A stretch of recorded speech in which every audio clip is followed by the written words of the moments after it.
Pedro Navarro, primer ingeniero militar español por José Antonio Crespo Francés. Cada mes de abril se conmemora el aniversario del arma de ingenieros y es justo que se recuerde en esa fecha al que debe de ser considerado como primer ingeniero militar español, Pedro Navarro, polifacético y multidisciplinar en el campo del arte de la guerra. Culto, y dominador de las técnicas más sofisticadas para su tiempo de la fortificación y el empleo de minas, así como de la artillería, navegación y de la infantería. Este precursor de la ingeniería militar española nacido en 1460 en uno de los más bellos valles pirenaicos, el de Roncal, y que, después de dar su vida y esfuerzo por su rey, jamás podría regresar allí para morir como sería su deseo. Hasta la Edad Media no empieza a utilizarse el término de ingenio e ingeniero para definir los artefactos de la guerra y a sus constructores, aunque hay constancia de que el empleo de las fortificaciones y de las armas para asaltarlas es tan antiguo como los mismos orígenes de la humanidad.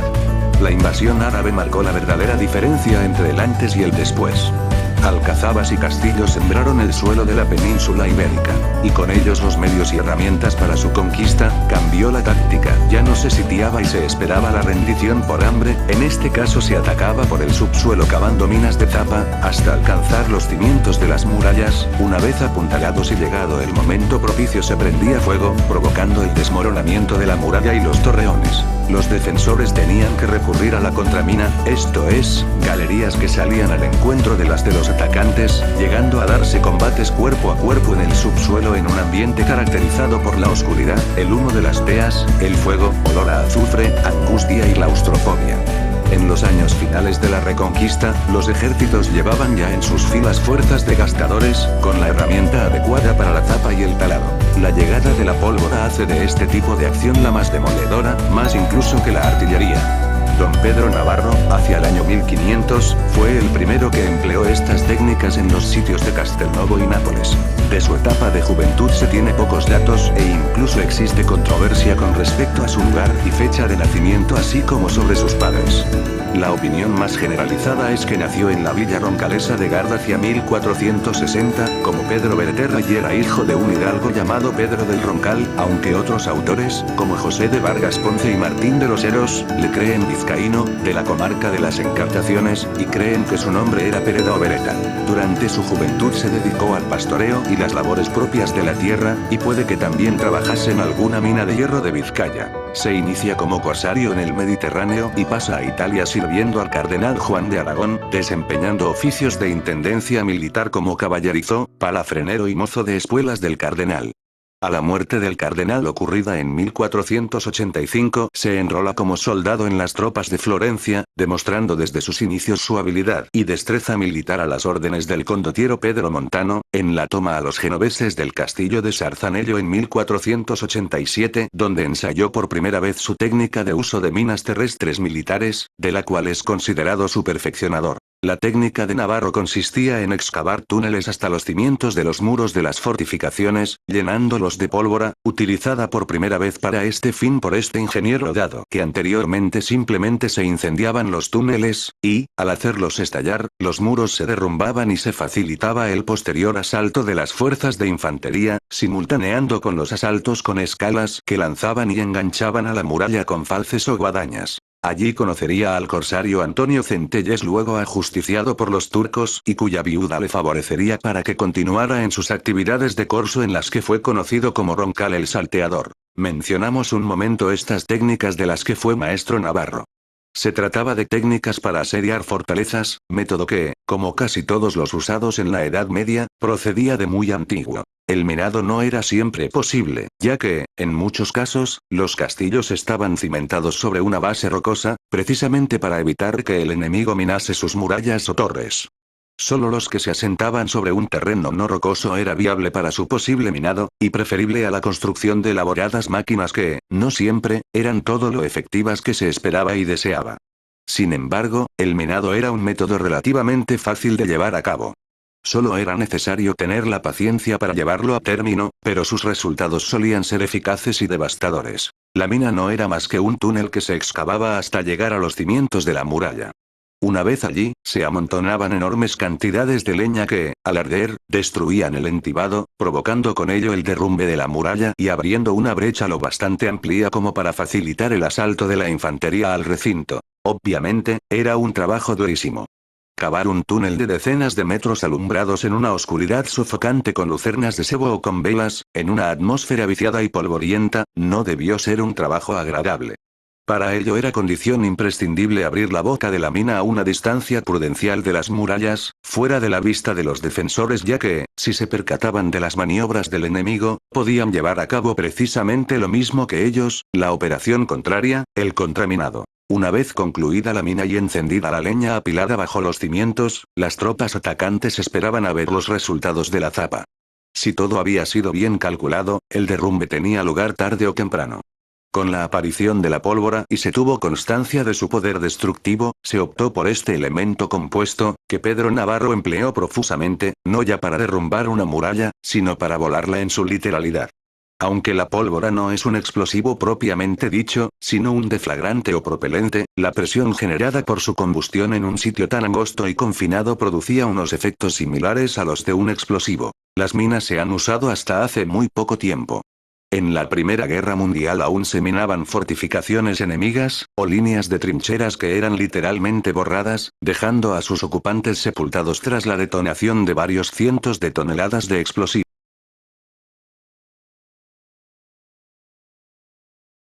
Tras un ataque infructuoso en 1499, del que salió malherido de un arcabuzazo, decidió dedicarse a la pólvora y la ingeniería. Se pone al servicio de Gonzalo Fernández de Córdoba, quien le responsabiliza del manejo de las pólvoras y de la ingeniería, trabajando y actuando también como capitán de infantería. La escuadra española y la de Venecia asedian Cefalonia en 1500, donde Navarro prueba una nueva composición de la pólvora para las minas, además del azufre que introducía ardiendo en las troneras, abrasando a los defensores y provocando que abandonaran las defensas para evitar sus humos venenosos. El 25 de noviembre de 1500, tras derribar un trozo de muro, por esta brecha se inició el ataque al castillo, que cae tras 40 días de asedio. En la segunda campaña napolitana bajo las órdenes de Gonzalo Fernández de Córdoba y ya capitán, vuelve a demostrar sus conocimientos, contribuyendo a la reforma y modernización de la infantería como pieza clave del nuevo ejército que el gran capitán estaba estructurando en aquellos años. Es en Italia donde se introducirían las primeras armas de fuego portátiles, espingarderos y escopeteros. No tardaron mucho en desaparecer los escudados y pasar los hombres con armas de fuego de ser un complemento de las ballestas a sustituirlas por completo, y en esto tuvo mucho que ver Pedro Navarro. Las victorias españolas en Italia frente a los poderosos ejércitos franceses tuvieron lugar cuando todavía no se había completado este proceso de transformación que convirtió a la infantería española en la mejor del momento. Navarro destacó en las siguientes operaciones tras el desembarco en Tropea y también como marino, pues derrotó a una escuadra francesa que intentaba aprovisionar a los sitiados en Tarento en febrero de 1502. A continuación actuaría como un bravo infante, rechazando a los franceses en Canosa con solo 500 hombres en agosto de 1502, impidiendo su pérdida, y aunque luego se capituló estratégicamente y al no haber podido ser derrotado, por las armas para evacuar a los 150 supervivientes del cerco, y para demostrar que lo hacía en cumplimiento de una orden, hizo salir a su tropa con las banderas desplegadas a tambor batiente y gritando "¡Vivas a España!". Tomó parte como capitán de infantería y artillería en la victoria de Cerignola el 28 de abril de 1503 y prosiguió en la conquista de la península itálica, hasta que el día 15 de mayo de ese año cayó en manos españolas la población de Nápoles, quedando aún en poder de los franceses el Castelnuovo, que caería el 11 de julio tras un simulacro de asalto. Cuando la guarnición francesa tomó posiciones en las almenas, creyendo que se iban a lanzar las escalas, en una zona en la que precisamente se había excavado una mina, Navarro ordenó prender fuego a la pólvora y el consiguiente estallido desplomó una parte de la muralla por donde entró la fuerza de asalto de infantería para rendir finalmente la ciudadela al día siguiente. Seguidamente Gonzalo de Córdoba se dirigió con la mayor parte de las tropas a Gaeta para expulsar totalmente a los franceses del reino, y dejó a Navarro al frente de la conquista de la otra fortaleza de la capital napolitana, el Castel de Llobo, Castillo del Huevo, cosa que este hizo siguiendo el procedimiento seguido con anterioridad en Castelnuovo, tras lo cual se reunieron de nuevo. Todos estos acontecimientos y la aparatosa ejecución, unidos a la masiva destrucción generada, se dieron a conocer rápidamente por Europa, por lo que se le reconoció a Navarro, incluso se llegó a denominarle el inventor de la mina moderna militar. Como sabían de la entrada de un nuevo ejército francés en Italia, Córdoba retrasó la toma de Gaeta para interceptarlo en las orillas del río Garellano. Y en el enfrentamiento que se llevó a cabo desde mediados de octubre hasta la ofensiva final española del 28 de diciembre de 1503, Navarro estuvo al mando de tropas de infantería y de zapadores, incendiando el puente del río para cortar el paso a los franceses. También participó en el resto de las operaciones posteriores hasta la completa pacificación del reino. Con el Tratado de León en febrero de 1504, Luis XII reconocía la soberanía de Fernando el Católico sobre Nápoles, el nuevo virrey Gonzalo de Córdoba repartió títulos y propiedades entre sus oficiales más sobresalientes. A Pedro Navarro le correspondió la concesión de la villa y el condado de Oliveto. Tras la destitución de Gonzalo Fernández de Córdoba y sus capitanes, desposeyendo a estos últimos de sus señoríos, fue exceptuado Navarro, quien el 4 de junio de 1507, siendo almirante de la flota napolitana, regresó a España junto al monarca.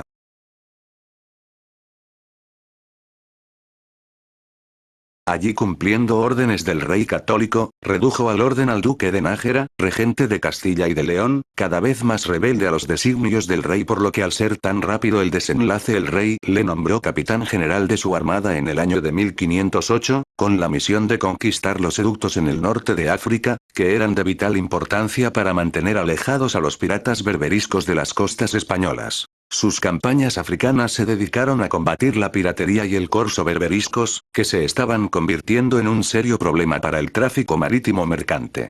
Desde la primavera de 1508, Navarro estuvo al mando de una flotilla capturando o hundiendo embarcaciones piratas y corsarias, generalmente fustas o galeotas de tipo ligero. El 23 de julio de ese año tomó el peñón de Vélez de la Gomera, y después acudió en socorro de la guarnición portuguesa de Arcila, que estaba siendo atacado por numerosas tropas del rey de Fez, consiguiendo que levantaran el sitio y se retiraran tras cañonearlas desde sus naves. En la conquista de Orán el monarca designa al cardenal Cisneros capitán general de la campaña, y a Navarro, maestre de campo encargado de dirigir las operaciones sobre el terreno, surgiendo desavenencias con el cardenal por el reparto final del botín. Las fuerzas consistían en 90 naves, 80 de transporte y 10 galeras, más 22.000 soldados. La flota zarpó el 16 de mayo de 1509 y arribó al día siguiente a Mazalquivir, la cabeza de puente bajo control español desde 1505, desde la que se partiría el día 18 para la conquista de Orán, próxima ciudad costera de 10.000 habitantes bien fortificada y artillada. Cisneros tenía intención de marchar él mismo en cabeza de la formación, pero finalmente Navarro le convenció de que se quedara en Mazalquivir. Navarro llevó a cabo una magistral planificación, llevando a cabo un ataque combinado por mar y tierra que culminó en una fácil victoria.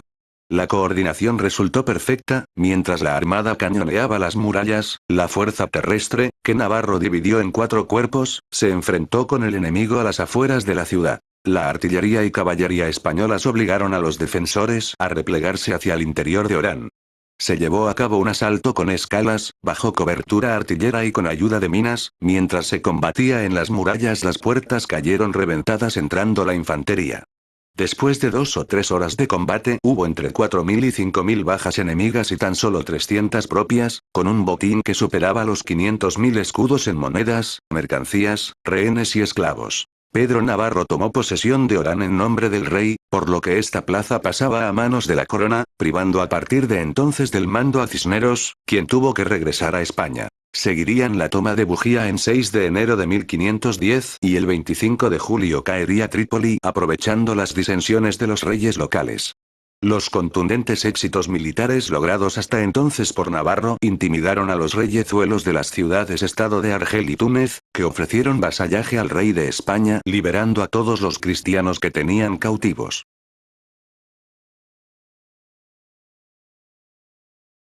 Navarro quería seguir en esa línea de conquistas, manifestó al rey su disposición para continuar al frente de la empresa con nuevas y más ambiciosos proyectos. Pero su condición de hidalgo de origen humilde jugó en su contra y fue desplazado por el joven e inexperto García de Toledo, primogénito del segundo duque de Alba, a quien el monarca ya había nombrado en abril capitán general de África, con sede en Bujía. Así llegaría el fracaso de Gelbes y los querquenes que le granjearían a Navarro muchas y volvió a contar con él, aunque nuevamente fue relegado del mando en favor de un guerrero de la alta nobleza. Se le ordenó que acudiera con su armada a Nápoles y se pusiera a disposición del virrey Ramón de Cardona, capitán general de los ejércitos coaligados de la Liga Santa, 1511, que combatirían en Italia contra los de Francia, Ferrara y Florencia.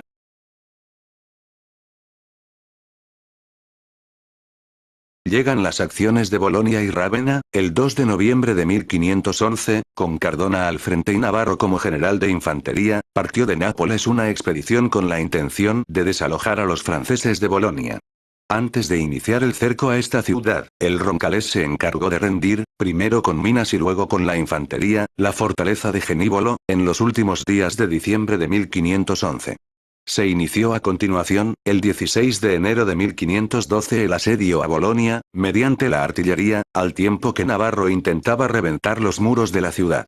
Sin embargo, debido a la humedad, el frío, la nevada del momento y el terreno blando y poroso sobre el que estaban, las minas no funcionaron. Cardona estimó imposible la toma de Bolonia y ordenó levantar el sitio. El siguiente enfrentamiento de importancia entre Gastón de Foix y Cardona fue la batalla de Rávena sucedida el 11 de abril de 1512. Tras el fracaso ante la caballería pesada francesa, y viendo la batalla perdida, Cardona huyó junto con las tropas de retaguardia. Navarro no hizo lo mismo, al mando de la infantería española, en primera línea, mantuvo la posición, y consiguió resistir sucesivos embates de la infantería enemiga, organizando una retirada escalonada y ordenada, generando más bajas en las líneas enemigas. En una carga de caballería contra los hombres que la cubrían murió el propio Gastón de Foix. El conde de Oliveto resultó herido y capturado por un soldado enemigo. Paradójicamente, la batalla de Rávena, como acabamos de citar, se saldó con más bajas en el bando vencedor francés. De hecho, de no ser por la retirada de Cardona, la victoria habría sido para la Liga, ya que después de que Navarro consiguiera solventar la situación adversa, las tropas de la tercera línea con las que huyó el virrey podrían haber realizado un contraataque definitivo. En cambio esto no fue valorado por Cardona, a pesar de ello, Cardona y sus generales culparon al Roncalés de la derrota, recriminándole que no hubiera atacado desde el principio, cubriendo así también a la caballería, en vez de esperar. Navarro quedó prisionero del duque de Longueville, que pidió un rescate de 20.000 escudos de oro. Fernando el Católico intentó su liberación sin pagar dicha cantidad, primero por la fuerza, cosa que impidió la guardia del castillo, y después diplomáticamente también sin éxito, aprovechando las treguas firmadas con Francia, pero en ningún caso accedió al pago quizá azuzado por los detractores de Navarro, sufriendo a partir de este momento el profundo desgarro del desarraigo.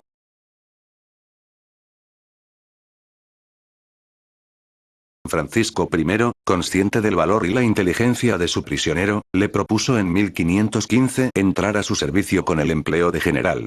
Este aceptó la oferta, desairado por los suyos y dado que durante 3 años el rey de España no quiso pagar el rescate que Longueville pedía, por lo que también devolvió el título de conde de Oliveto, que luego el monarca adjudicaría a Ramón de Cardona. Da comienzo su carrera militar en Italia al servicio de Francia, demostrando su inteligencia y experiencia como ingeniero militar, atacando Brescia donde los españoles conocedores de sus técnicas hicieron contraminas aplicando los conocimientos enseñados por Pedro Navarro, que luego hicieron estallar matando a muchos de los zapadores que se hallaban en las galerías subterráneas. Entre los caídos se encontraba un oficial veneciano que en un principio confundieron con el propio Navarro.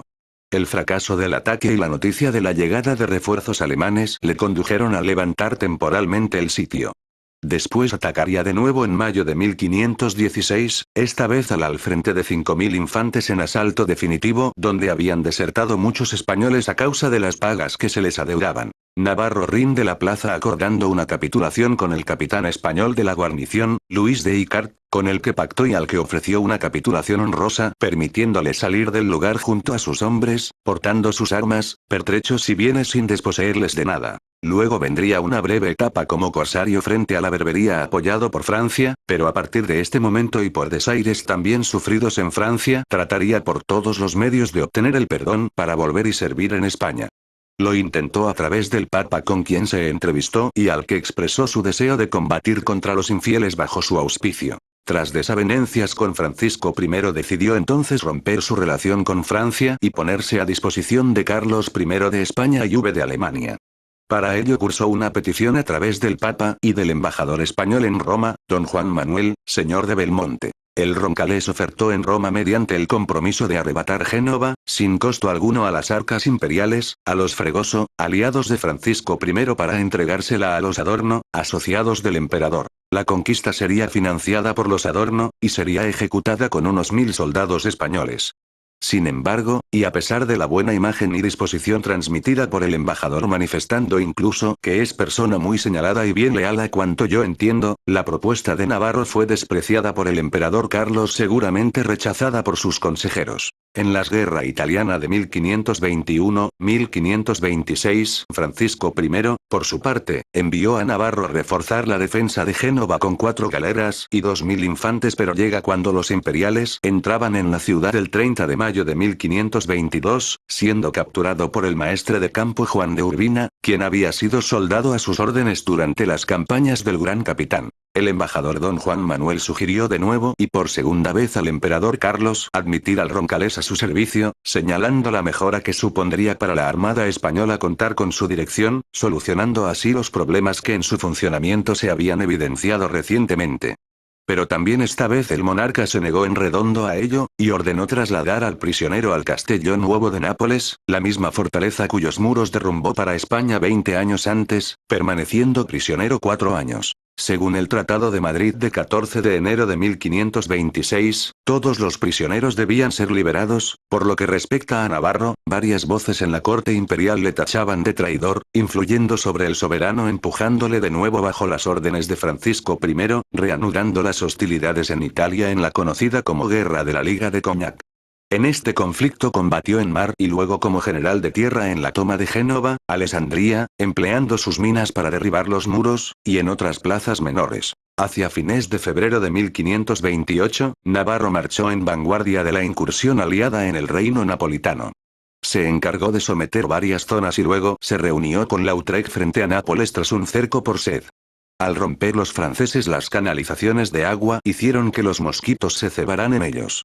Cuando los imperiales observaron la huida de sus enemigos, salieron de la ciudadela en su persecución. Pedro Navarro es capturado, en estado de avanzada enfermedad y conducido en una litera, siendo acogido por el maestre de campo Hernando de Alarcón, conocido como señor Alarcón, siendo recluido de nuevo, en el Castelnovo bajo la custodia del alcaide Luis de Icart, aquel capitán para el que consiguió una rendición honrosa en Brescia en mayo de 1516, cuando este último era el capitán de la guarnición española a la que se enfrentó. Icart se ocupó personalmente de los cuidados a Navarro, mandando construir una chimenea en su aposento para ayudarle a superar los temblores que le dominaban a causa de las fiebres. Pedro Navarro con 70 años falleció en el mencionado castillo hacia septiembre de 1528. El emperador Carlos I ordenó que se le diera muerte, pero el capitán Icart no pudo aceptar esa decisión, al igual que muchos otros mandos militares, por lo que ahogó al prisionero con una almohada para librarle de sufrir la humillación de una ejecución pública, simulando una muerte natural, evitando de este modo que se diera una imagen negativa del rey ante las tropas que sentían un profundo respeto por Navarro, ya que muchos militares que le conocieron y admiraron habrían considerado esa ejecución como denigrante. El cadáver de Navarro fue sepultado bajo una losa de la iglesia napolitana de Santa María la Nueva, en una capilla propiedad del Gran Capitán. Años más tarde su nieto Gonzalo Fernández de Córdoba, duque de Sesa, grande de España de primera clase, conde de Cabra, mandó erigir para ambos sendos mausoleos labrados en mármol. El epitafio inscrito en el de Navarro reza así: a las cenizas y a la memoria del cántabro Pedro Navarro, esclarecidísimo en el ingenioso arte de expugnar ciudades. Gonzalo Fernández, hijo de Luis, nieto del gran Gonzalo, príncipe de Sesa, honró con el piadoso obsequio de un sepulcro al caudillo que siguió el partido de los franceses, teniendo en cuenta que el valor preclaró hasta en el enemigo debe ser admirado. Falleció año 1528. Agosto 28. Hoy día en Pamplona una céntrica calle de la ciudad recibe el nombre de Conde de Oliveto. Hoy en su villa natal, en la roncalesa población de Gard, en 1928 una estatua de bronce preside el parque sobre el río Esca. La tardanza de su reconocimiento se debe a que ha pasado desapercibido para la historiografía española por su mala fama creada por los cronistas afines al cardenal Cisneros. Lo que no se puede disimular es su valía militar y su natural ingenio para las artes de la guerra, solo comparables a su magistral interpretación de la evolución militar. Fue de los primeros soldados en darse cuenta de que la pólvora y la artillería suponían una tremenda revolución en la guerra, y no dejó durante toda su vida de crear ingenios para rentabilizar este avance científico aplicado a las armas. Pedro Navarro, considerado primer ingeniero militar español, marino, infante y artillero a la vez, es uno de los mejores exponentes de la transformación militar habida entre la tardía Edad Media y la primera Edad Moderna, donde cañones y explosivos se impondrían definitivamente a la espada y la lanza. Lo era Pedro Navarro, considerado primer ingeniero militar español, marino, infante y artillero a la vez.